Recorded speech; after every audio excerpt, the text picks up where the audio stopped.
அனைவருக்கும் வணக்கம்.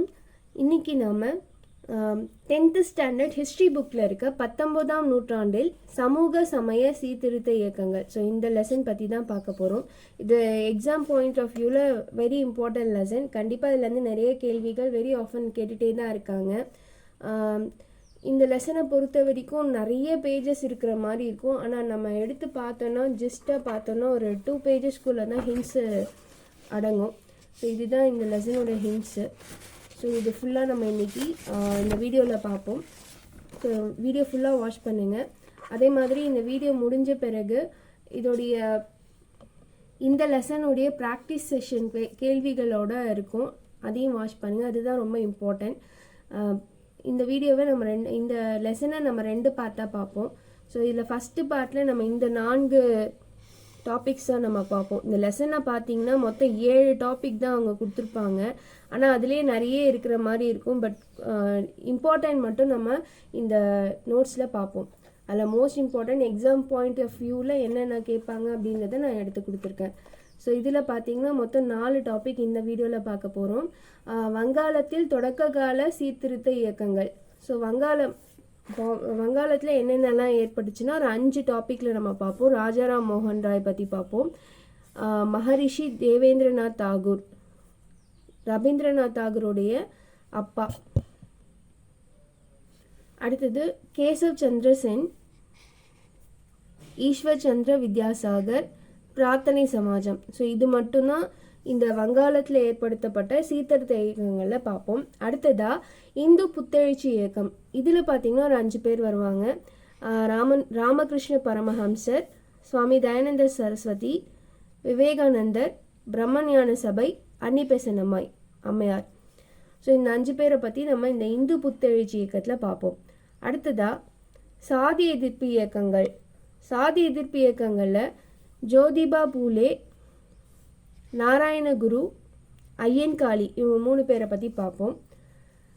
இஸ்லாமிய சீர்திருத்தங்களில் சர் சையத் அகமத் கான், அலிகார் இயக்கம், தியோபந்த் இயக்கம். ஸோ இந்த 3 இயக்கத்தை பற்றி பார்ப்போம். இந்த வீடியோவில் இது 4 முடிச்சுட்டு அதுக்கப்புறம் இந்த பார்ட் 2ல் இந்த 3 வீடியோக்கள், இந்த 3 லெசன்ஸும் இருக்கும். ஸோ ஸ்கிப் பண்ணாமல் பாருங்கள். ஸோ ஃபஸ்ட்டு ராஜாராம் மோகன் ராய். இவருடைய காலம் பார்த்திங்கன்னா 1772 1833 வரை. இவர் வங்காளத்தில் பிறந்திருந்தாலும் அவர் நிறைய மொழிகளில் புலமை பெற்றவராக இருந்திருக்காரு. என்னென்ன மொழிகள் அவருக்கு தெரியும்னா வங்காளம், சமஸ்கிருதம், அரபி, பாரசீகம், ஆங்கிலம். ஸோ 5 மொழிகள் அவருக்கு தெரிஞ்சிருக்கு. இவர் உருவங்களால் நிறைய கடவுள்களை நம்ம வழிபட்டுருக்கோம். ஆனால் ஒரே கடவுள் தான் உண்மையாக இருக்கிறாரு. அந்த ஒரு கடவுள் கோட்பாடை இவர் ஆதரிப்பார். அதே மாதிரி உருவ வழிபாடுக்கு எதிர்ப்பு தெரிவிப்பார். கடவுள் ஒன்று தான், ஆனால் நம்ம உருவத்தை வச்சு நம்ம வழிபடுறது தவறுன்ற ஒரு கருத்தை அவர் சொல்வார். அடுத்தது குழந்தை திருமணம், உடன்கட்டை ஏறுதல், சதி பழக்கம் இருக்கும் இல்லைங்களா. கணவன் இறந்த பிறகு மனைவி உடன்கட்டை ஏறிடுவாங்க. ஸோ அந்த வழக்கத்தை அவர் ரொம்பவே எதிர்ப்பார். அடுத்தது பலதார மனம், அதையும் அவர் ரெஸ்ட்ரிக்ட் பண்ணுவார். அதே மாதிரி இவர் சப்போர்ட் பண்ண விஷயம் என்னென்னா விதவை பெண்கள் திருமணம், விதவைகளுக்கு மறுமணம் செய்ய வேண்டும் அப்படின்ற ஒரு கருத்தை முன்வைப்பார். இவருடைய தொடர் முயற்சிகள் காரணமாக 1829 நல்லா ஞாபகம் வச்சுக்கோங்க, இந்த இயர் வெரி இம்பார்ட்டன்ட். 1829 1829 சதி ஒழிப்பு சட்டம் உருவாயிருக்கும்.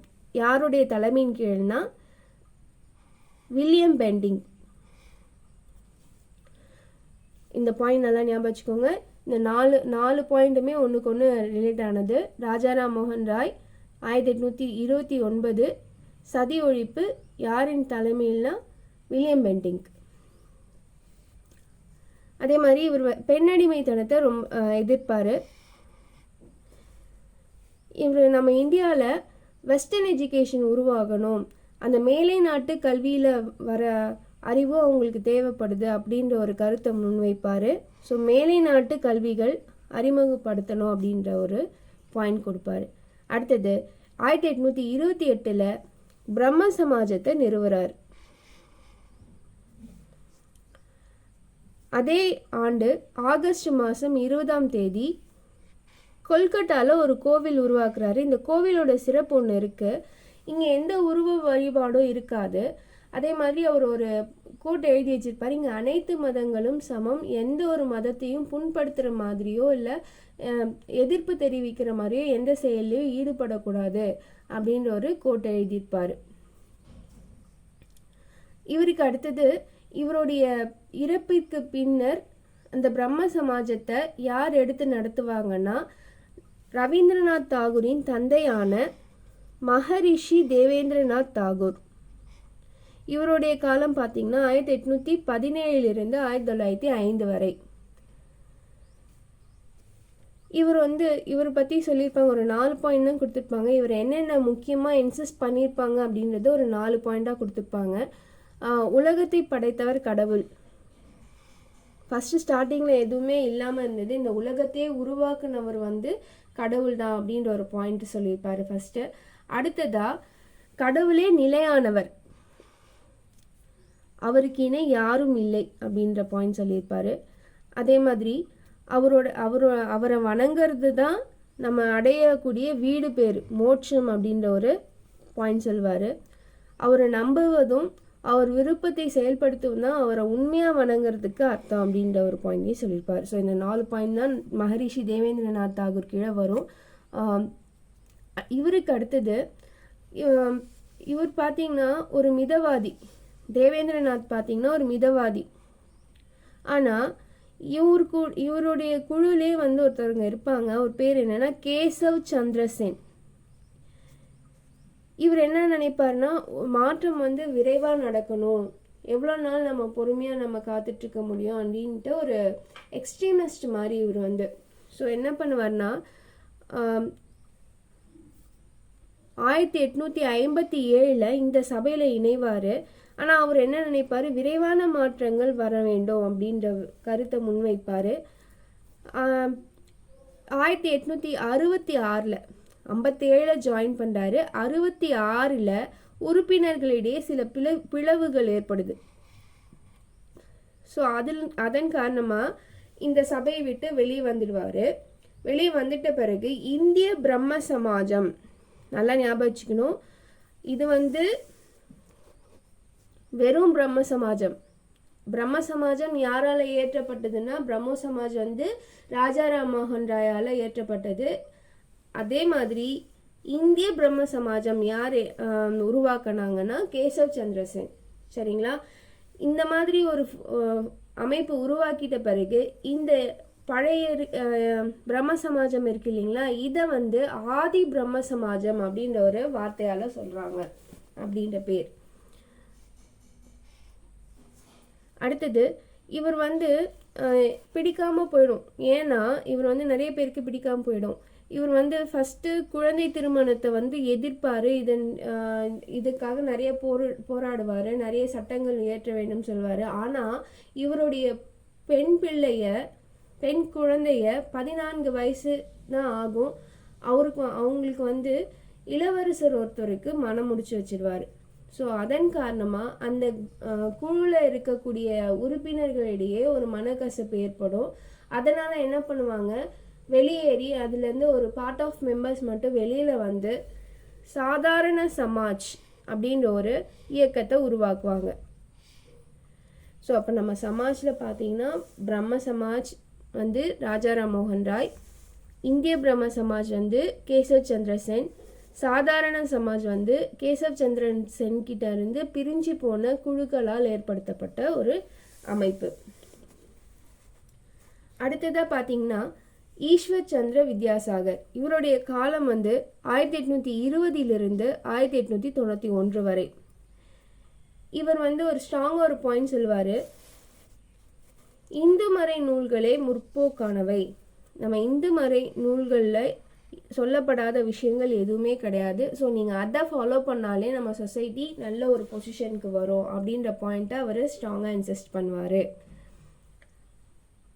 அதே மாதிரி நவீன வங்காள உரைநடையின் தந்தை அல்லது முன்னோடி அப்படின்ற ஒரு சிறப்பு யாருக்கு இருக்குன்னா ஈஸ்வர் சந்திர வித்யாசாகர். இது ரெண்டுமே இம்பார்ட்டன்ட் பாயிண்ட், நல்லா ஞாபகம் வச்சுக்கோங்க, எக்ஸாம் பாயிண்ட் ஆஃப் வியூவில் வரும். இவர் வந்து பெண்கள் பள்ளி உருவாக்குறதுக்காக, பெண்களுக்கென்று தனியே ஒரு பள்ளி உருவாக்குறதுக்கு நிறைய கொடைகள் வந்து செஞ்சிருப்பாரு, நிறைய உதவி செஞ்சிருப்பாரு. அதே மாதிரி சிறு குழந்தைகளிலேயே அவங்க வந்து திருமணம் செய்யப்பட்டு விதவைகளாக மாற்றப்படுகின்றனர். அந்த விதவை சிறுமிகளுக்கு வந்து மறுவாழ்வு வரணும், அவங்க வாழ்க்கையில் கல்வி வரணும், முன்னேற்றம் வரணும் அப்படின்றதுக்காக நிறைய சிந்தனை செஞ்சிருப்பார். இதன் விளைவாக இவருடைய இந்த மாதிரி இந்த தாட்ஸோடைய விளைவாக 1860 திருமண வயது சட்டம், 1856 மறுமண சட்ட திருத்தமும் வருது. இது வெரி இம்பார்ட்டன்ட். 1856 மறுமண சீர்திருத்த சட்டம். அதே மாதிரி 1860 திருமண வயது சட்டம். சரிங்களா? 1860 திருமண வயது சட்டத்தை 10 வயதாக மாற்றுவாங்க. அடுத்தது 1891 31 வருஷம் கழிச்சு 12 வயசாக மாற்றுவாங்க. முதல்ல 10 வயசாக இருக்கும். எப்போ? 1860. 1891 12 வயசாக மாற்றுவாங்க. அடுத்தது 1925 13 வயதாக மாற்றுவாங்க. ஆனால் இதெல்லாம் கரெக்டாக ஃபாலோ பண்ணாங்களா அப்படின்றதுக்காக ஒரு கமிட்டி உருவாக்குவாங்க. அந்த கமிட்டிக்கு பேர் திருமண வயது ஒப்புதல் கமிட்டி. இது எப்போ உருவாக்கியிருப்பாங்கன்னா 1929. இந்த கமிட்டியோட கருத்துப்படி பார்த்தீங்கன்னா இது வந்து ரொம்ப சீனியர் ஜட்ஜஸ் அண்ட் வக்கீல்கள் அவங்கக்கிட்டேயும் ஒரு சில மேல்தர மக்களுக்கு மட்டுமே இதோடைய கருத்தும் இதோடைய முக்கியத்துவமும் அறியப்பட்டது. ஆனால் பொதுமக்கள்கிட்ட சரிவர இது வந்து வழக்கமாக இல்லை. என்னதான் சட்டம் போட்டாலும் அவங்க சின்ன வயசுலேயே குழந்தைங்கள திருமணம் செஞ்சு கொடுக்கறத இயல்பாக வச்சுருந்தாங்க அப்படின்றது தான் அவங்களுடைய கருத்தாக இருக்குது. அடுத்தது பிரார்த்தனை சமாஜம். 1867 மகாராஷ்டிர மாநிலத்தில் பம்பாயில் ஆத்மாராம் பாண்டுரங் அப்படின்றவங்க தான் இந்த பிரார்த்தனை சமாஜத்தை உருவாக்கியிருப்பாங்க பாம்பேயில். இதோடைய மெயின் உறுப்பினர்கள், மெயின் மெம்பர்ஸ் யாருன்னா 2 பேர் important, RC Bhandarkar and MJ Ranade. RC Bhandarkar and MJ Ranade. இந்த எம்ஜே ரானடே வந்து ஒரு சீஃப் ஜஸ்டிஸ், ஒரு நீதிபதி. அவர் என்ன பண்ணுவார்னா அவருடைய தலைமையில் ஒரு 3 அமைப்புகளை உருவாக்குவார். என்னென்னா விதவை மறுமண சங்கம் 1861, புனே சர்வஜனிக் சபா 1870, தக்கான கல்விக் கழகம் 1884. ஸோ இது 3மே வெரி இம்பார்ட்டன்ட். உங்களுக்கு கேள்வி எப்படி வரும்னா விதவை மறுமண சங்கத்தை உருவாக்கியவர் யார், எந்த ஆண்டு, யார் உருவாக்குனாங்கன்னா எம்ஜே ரானடே 1861. புனே சர்வஜனிக் சபா யாரால் நிறுவப்பட்டது, யார், எம்ஜே ரானடே 1870. அதே மாதிரி தக்கான கல்விக் கழகமும் எம்ஜே ரானடேவால் 1884 உருவாக்கப்பட்டது. ஸோ இவ்வளோதான், இந்த 5 தான் வங்காளத்தில் தொடக்க கால சீர்திருத்த இயக்கங்கள். அடுத்ததான் நம்ம இந்து புத்தெழுச்சி இயக்கத்தை பற்றி பார்ப்போம். ஸோ இதில் ஃபஸ்ட்டு வெரி இம்பார்ட்டன்ட், அடிக்கடி கேள்வியில் வரக்கூடியது என்னென்னா ஆரிய சமாஜம் 1875. இந்த ஆரிய சமாஜத்தை யார் உருவாக்கியிருப்பாங்கன்னா சுவாமி தயானந்த சரஸ்வதி. இவர் வந்து ஒரு முக்கியமான நூல் வந்து இயற்றியிருப்பார். இது நம்ம ப்ராக்டிஸ் செஷனில் பார்ப்போம். சத்யார்த்த பிரகாஷ், இப்போ நல்லா நோட் பண்ணிக்கோங்க. சத்யார்த்த பிரகாஷ் என்ற நூலை எழுதியவர் யாருன்னா சுவாமி தயானந்த சரஸ்வதி. இவர் வந்து ஒரு பாயிண்ட் சொல்லுவார். என்னென்னா இந்த ஃபாரின் கண்ட்ரீஸ்க்கெலாம் போனால் தீட்டு அப்படின்னு சொல்லிட்டு வெளியில் அனுப்ப மாட்டாங்க. சில சமூகத்தில் ஃபாரின் கண்ட்ரீஸ் போனாலே அங்கே வந்து தீட்டு, அங்கே போகக்கூடாது அப்படின்ற ஒரு தாட் இருக்கும். ஸோ அது வந்து இவரால் ஏற்றுக்கொள்ள முடியவில்லை. அதுவும் இல்லாமல் இது மாதிரி ஃபாலோ பண்ணலை, நம்மளுடைய முன்னோர்கள் இந்த மாதிரி ஃபாலோ பண்ணலாம் அப்படின்றதுக்கு நிறைய மறைநூல்கள்ல இருந்து ஒரு சான்று தருவார். ஸோ அவர் என்ன சொல்வார்னா, மறைநூல்களே அதை அந்த பாயிண்ட்டை ஏற்றுக்கொள்ளலை, நீங்கள் தைரியமாக ஃபாரின் கண்ட்ரிஸ்க்கு அனுப்பலாம் அப்படின்ற ஒரு கருத்தை முன்வைப்பார். இது வெரி இம்பார்ட்டன்ட். தயானந்த் சரஸ்வதி அல்லது ஆரிய சமாஜத்தோடைய முழக்கம் என்னன்னு கேட்பாங்க. வேதங்களுக்கு திரும்புவோம், கோ பேக் டு வேதாஸ்.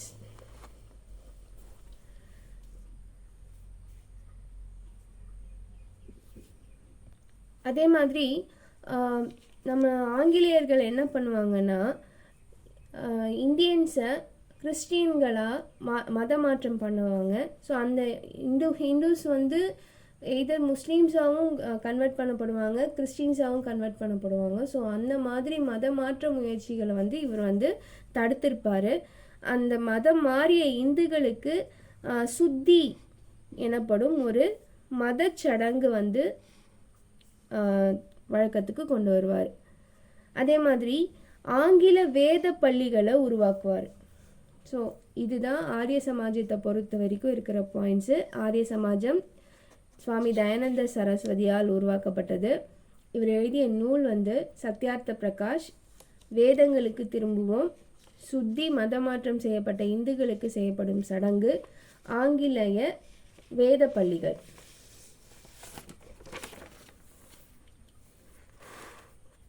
இவருக்கு அடுத்தது ராமகிருஷ்ண பரமஹம்சர். ஸோ ராமகிருஷ்ண பரமஹம்சரை பற்றி பார்த்தோம்னா, இவருடைய காலம் 1836 86 வரைக்கும்.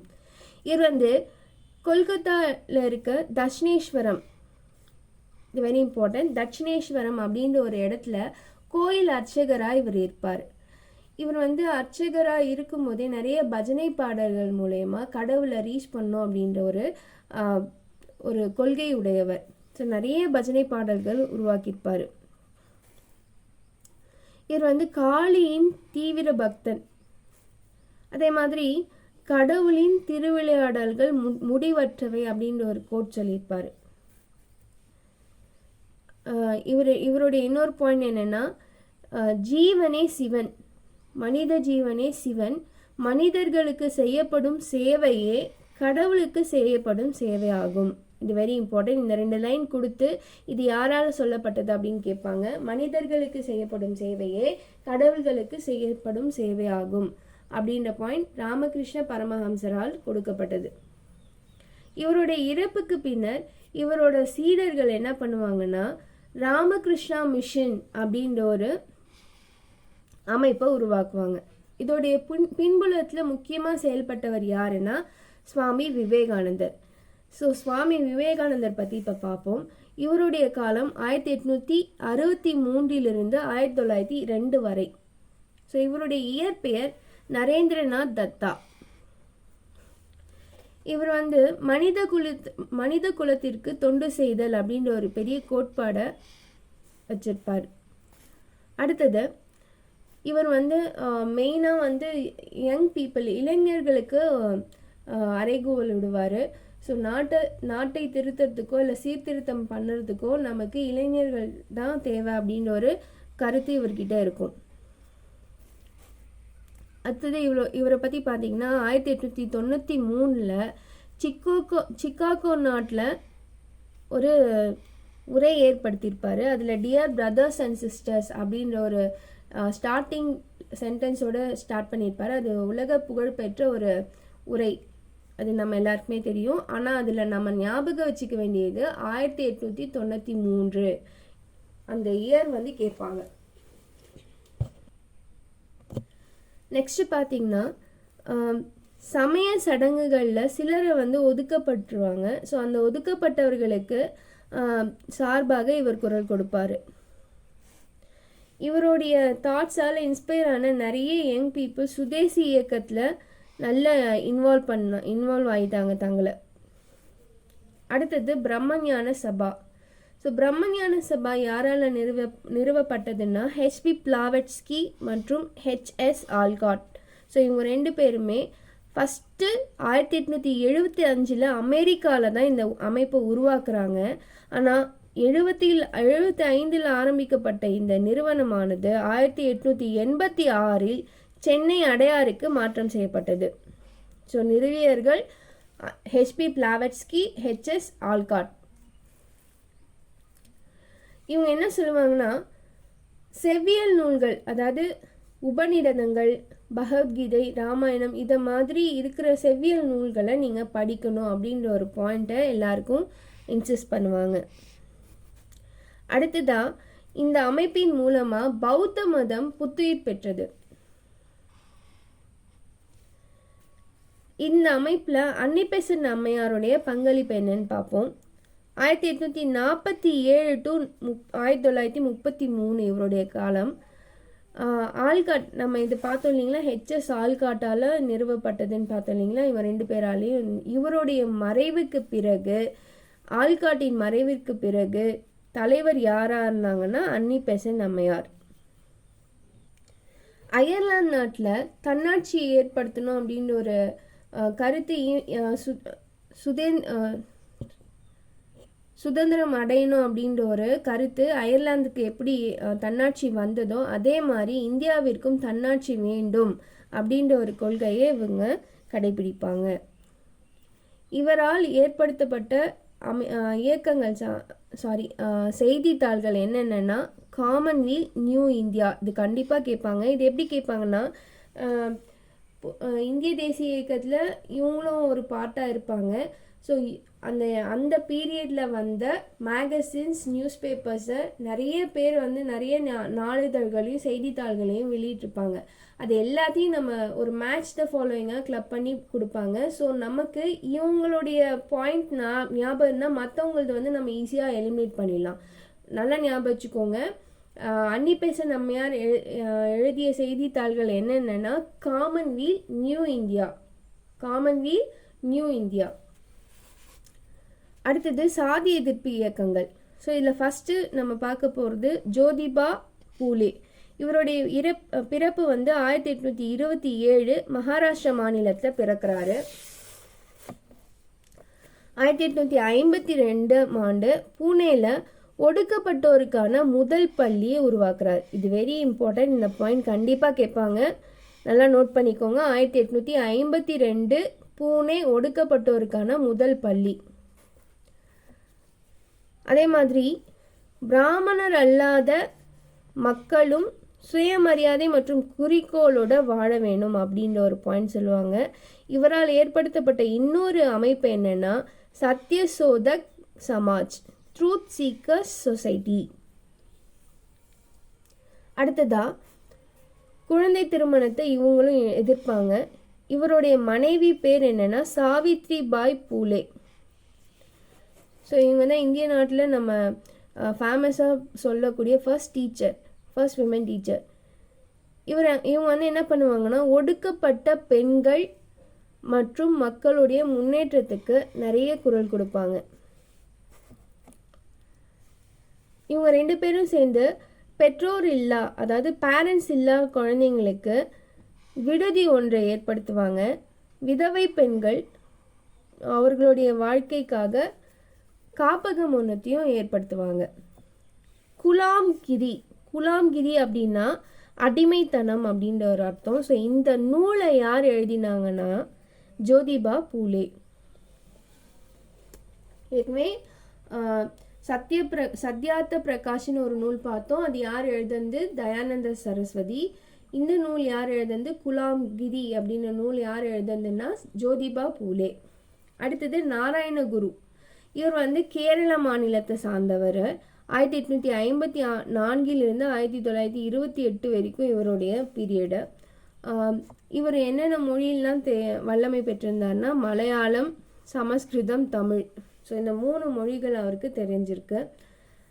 இவரும் அதே மாதிரி ஒடுக்கப்பட்ட மக்களுக்காக இவர் வந்து பாடுபடுவார். அடுத்தது இவர் ஏற்படுத்திய அமைப்புகள் என்னென்னா ஸ்ரீ நாராயண தர்ம பரிபாலன யோகம். அதே மாதிரி அருவிபுரம் என்ற ஒரு இடத்துல ஒரு கோவில் கட்டியிருப்பார். இந்த இயக்கத்தை முன்னெடுத்து சென்றவர்களில் இவருடைய குழுல யார் முக்கியமாக பேசப்பட்டாங்க அப்படின்னா குமாரன் ஆசான், டாக்டர் பால்பு. ஸோ இவங்க 2 பேரும் நாராயணகுரு இயக்கத்தில் முன்னோடிகளாக இருந்திருக்காங்க. அடுத்தது ஐயன்காளி.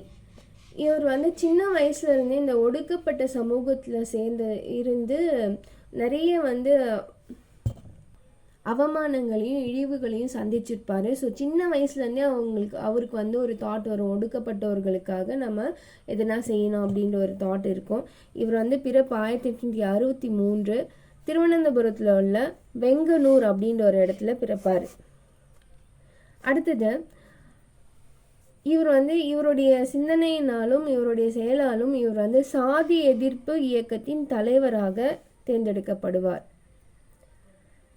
இவர் வந்து ஏற்கனவே நம்ம பார்த்த நாராயணகுரு பார்த்தோம் இல்லைங்களா, ஸ்ரீ நாராயணகுரு, அவரால் ஈர்க்கப்பெற்று அவருடைய தாட்ஸால் ஊக்கம் பெற்று 1907 சாது ஜன பரிபாலன சங்கம், இது வெரி இம்பார்ட்டன்ட், சாது ஜன பரிபால சங்கத்தை யார் ஏற்படுத்தியார் அப்படின்னா Ayyankali. So association for the protection of poor. So Ayyankali பற்றி 4 பாயிண்ட் தான் முக்கியமானது, பார்த்துக்கோங்க. எக்ஸாமில் இந்த பாயிண்ட்லேருந்து கேட்க வாய்ப்பு இருக்குது. ஸோ இது வரைக்கும் ராஜா ராம்மோகன் ராய், விவேகானந்தர் பற்றி நிறைய கேட்டிருக்காங்க. ஐயன்காளி பற்றி கேட்டதில்லை. ஸோ ஐயன்காளி பற்றி கேட்பாங்க. அடுத்தது இஸ்லாமிய சீர்திருத்தங்கள். அதில் ஃபஸ்ட்டு நம்ம யாரை பற்றி பார்ப்போம்னா சர் சையத் அகமது கான். இவர் வந்து டெல்லியில் இருக்க ஒரு உயர்குடி முஸ்லீம் குடும்பத்தில் தான் இவர் பிறக்கிறாரு. அறிவியல் கழகம் ஒன்று உருவாக்குறாரு. அறிவியல் நூல்கள் உருது மொழியில் மொழியாக்கம் செய்கிறாரு. இஸ்லாமியர்களுக்கு ஆங்கில கல்வி வேணும் அப்படின்ற ஒரு பாயிண்ட் அவருக்கு ஸ்ட்ராங்காக அவர் இன்சைஸ் பண்ணுறாரு. 1875 அலிகார் நகரில் அலிகார் முகமதிய ஆங்கிலோ ஓரியண்டல் கல்லூரி அப்படின்னு ஒரு காலேஜை உருவாக்குறாரு. அந்த காலேஜில் தான் அந்த அலிகார் மூமெண்ட்டும் உருவாகும். அலிகார் இயக்கம் அதோடைய மையமாக தான் இருக்கும். 1920 இந்த கல்லூரியானது பல்கலைக்கழக அந்தஸ்து பெறுது. ஸோ சையத் அகமத் கான் பற்றி நல்லா பார்த்துக்கோங்க. இவர் டெல்லியில் பிறக்கிறாரு. அறிவியல் கழகம் ஒன்று உருவாக்குறாரு. அதே மாதிரி அறிவியல் நூல்கள் வந்து உருது மொழியில் டிரான்ஸ்லேட் பண்ணுறாரு. இஸ்லாமியர்களுக்கு கண்டிப்பாக வெஸ்டர்ன் எஜுகேஷன் தேவை அப்படின்ற ஒரு பாயிண்ட்டை சொல்கிறாரு. 1875 அலிகார் யூனிவர்சிட்டி உருவாக்குறாரு. அது 1920 யூனிவர்சிட்டியாக மாறுது. அடுத்தது தியோபந்த் சொசைட்டி. இந்த தியோபந்த் சொசைட்டி என்னன்னா ஒரு மீட்பு இயக்கம் தான். பழமைவாத முஸ்லீம்களுக்கு உலேமாக்கள் அப்படின்னு சொல்லுவாங்க. ஸோ அவங்களால தொடங்கப்பட்ட இயக்கம் தான் இந்த தியோபந்த் சொசைட்டி. இதில் வந்து 2 பேர் முக்கியமாக ஒரு ஒரு ஒரு பள்ளியை உருவாக்கியிருப்பாங்க. உத்தரப்பிரதேசத்தில் சகரன்பூர் அப்படின்ற இடத்துல ஒரு பள்ளி யாரால், அதாவது இந்த உலேமாக்களால் உருவாக்கப்பட்ட ஒரு பள்ளி தான். என்னென்னா இதில் யார் இம்பார்ட்டன்ட், 2 பேர் தான் இந்த பள்ளியை ஸ்டார்ட் பண்ணியிருப்பாங்க. யார்னா முகமது வாசிம் நானோதவி மற்றும் ரஷீத் அகமத் கங்கோத்ரி. ஸோ இவங்க 2 பேரும் சேர்ந்து சகரன்பூரில் வந்து ஒரு பள்ளியை உருவாக்கியிருப்பாங்க. அந்த பள்ளியில் வந்து மேலை நாட்டு பண்பாடு எல்லாம் புறக்கணிக்கப்பட்டிருக்கும். உண்மையான இஸ்லாமிய மதம் சார்ந்த கொள்கைகளாக அங்கே பின்பற்றப்பட்டிருக்கும். அதே மாதிரி நாளடைவில் இதோடைய தலைவராக முகமது உல் ஹசன் அப்படின்ற ஒரு பர்சன் தலைமை ஏற்கிறாரு. இவர் வந்து ஒரு இயக்கத்தை உருவாக்குறாரு. அதுக்கு பேர் என்னென்னா ஜமைத் உல் உலேமா. ஸோ முகமது உல் ஹசன் எந்த இயக்கத்தை உருவாக்குறாருன்னா ஜமைத் உல் உலேமா அப்படின்ற ஒரு அவையை உருவாக்குறாங்க. இதுக்கு என்ன அர்த்தம்னா இறையியலாளர்களின் அவை. இந்த அமைப்பில் முஸ்லீம்களுடைய அரசியல் சமய உரிமைகள் வந்து பாதுகாக்க வேணும் அப்படின்ற ஒரு கொள்கையை உருவாக்கியிருக்காங்க. ஸோ இஸ்லாமிய சீர்திருத்தங்கள் வரைக்கும் இந்த பாட்டில் பார்க்கலான்னு சொல்லியிருந்தோம். இதுக்கப்புறம் நம்ம நெக்ஸ்ட் பார்ட்டில் பார்சி சீர்திருத்த இயக்கங்கள், சீக்கியர் சீர்திருத்த இயக்கங்கள், தமிழ்நாட்டின் சமூக சீர்திருத்தவாதிகள், இதை பார்த்துட்டு லாஸ்ட்டாக வந்து எவாலுவேஷன் செஷன், அதாவது ப்ராக்டிஸ் செஷன், நமக்கு இந்த புக்கில் இருக்க கொஷின்ஸும் சில இம்பார்ட்டன்ட் கொஷின்ஸும் நம்ம பார்ப்போம். ஸோ வீடியோஸை ரெகுலராக வாட்ச் பண்ணுங்கள். ஏன் நான் இதை தனித்தனியாக வீடியோவாக போடுறேன்னா, ஒரேடியாக நம்ம அந்த எல்லா எழுத்தையும் நம்ம படிச்சுன்னா கொஞ்சம் நமக்கும் போரிங்காக இருக்கும், கான்சென்ட்ரேட் பண்ண முடியாது. ஸோ பார்ட் 2ல் இதை பற்றி இதுக்கப்புறம் இருக்கிற இந்த 3 மூமெண்ட்ஸை பற்றி நம்ம பார்ப்போம். இதுக்கு ஹிண்ட்ஸ் எடுத்து படிங்க, ஃப்ரெண்ட்ஸ்க்கும் ஷேர் பண்ணுங்கள், சப்ஸ்கிரைப் பண்ணுங்கள். எதனா டவுட்ஸ் இருந்தாலும் கமெண்ட் செஷனில் கொடுங்க. உங்களுடைய ஒவ்வொரு கமெண்ட்ஸும் ஒவ்வொரு லைக்கும் எங்களுக்கு ரொம்ப important. Thanks for supporting. Keep on watching. Thank you.